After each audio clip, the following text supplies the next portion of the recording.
ખેડૂત સુખી તો જગત સુખી। નમસ્કાર ખેડૂત મિત્રો, ડેકોરા એગ્રી જેનેટિક સ્થાપના માટે તુવેર જાત જાપાન 222 લઈને આવી રહી છે। આ વેરાયટીમાં કંપની દ્વારા એસટીએમ પાવડરનો કોટ આપવામાં આવેલ છે। તેની વિશેષ ખાસિયતો જેવી કે તેમાં આછા પીળા રંગના ફૂલ જોવા મળે છે। મહત્વની વાત એ છે કે તેમાં 6 થી 7 ઝુમખામાં સંગોનું બંધારણ થાય છે અને તેનો દાણો એકદમ સફેદ તેમજ ચમકીલો અને મોટો જોવા મળે છે।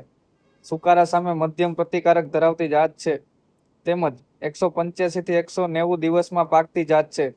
આ વેરાયટીના 100 દાણાનું વજન કરીએ તો 12.8 થી 13.5 ગ્રામ જેટલું રહે છે। આ વેરાયટી અન્ય વેરાયટી કરતાં વધારે ઉત્પાદન ધરાવતી જાત છે।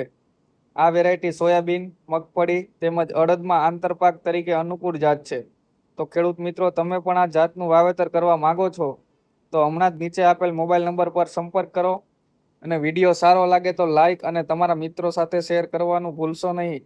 બિયારણને લગતા નવા વિડીયો જોવા માટે અમારા પેજને ફોલો કરવાનું ભૂલશો નહીં।